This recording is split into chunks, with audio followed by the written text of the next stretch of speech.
Current bill ఎంత, gas bill ఎంత, అన్ని ఎచ్చాలు ఎంత రేట్లు పెరిగిపోయినాయి. మరి మేము ఎట్ట బతకాలా? అరటికాయలు అమ్ముకుంటే బతకాలా లేకుంటే?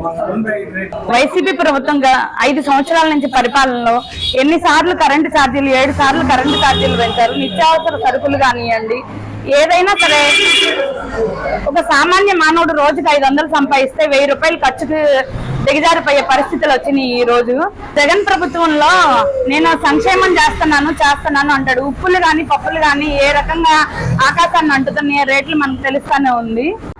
ఈ 5 ఏళ్ల ప్రభుత్వం జగన్ ప్రభుత్వం వచ్చినాక 5 ఏళ్ల నుంచి ఎన్నోసార్లు కరెంటు బిల్లు పెరిగినాయి, ఎన్నోసార్లు నూనె కానీ పప్పు కానీ చాలా రేట్లు పెరిగిపోయినాయి. ఈ సామాన్య ప్రజలు బతికేటట్టు లేకుండా చేస్తున్నారు. కరెంటు బిల్లు అయితే 6-7 సార్లు పెంచి పింఛన్లు లేకుండా చేసే జనాలకి వాళ్ళు చాలా ఇబ్బంది పెడుతున్నారు. కాబట్టి మాకు ఈ ప్రభుత్వం అవసరం లేదు. పంచదార, ఉప్పు, పప్పు అన్నిటికీ పెరిగిపోయింది. మాకు వచ్చే ఆదాయం మటుకు అంతంత మాత్రం. ఇసుక మీద పెంచేసారు రేట్లు.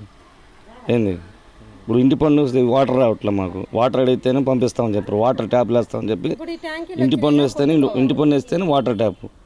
ఇది అప్పుడు కూడా కార్పొరేట్ 50,000 ఇస్తావా, 1,60,000 ఇస్తావా, 70,000 ఇస్తావా, అన్నిటికీ పెరిగిపోయినాయి. అన్నిటికీ సామాన్యుడు బతకాలంటే బతకలేడు. అలా ఉంది పరిస్థితి. మరీ దారుణంగా ఉంది ప్రభుత్వం. నెక్స్ట్ ఖచ్చితంగా ఈ ప్రభుత్వానికి ఖచ్చితంగా బుద్ధి చెప్తారని అనుకుంటున్నాం. మేము కూడా బుద్ధి చెప్పడానికి రెడీగా ఉన్నాం.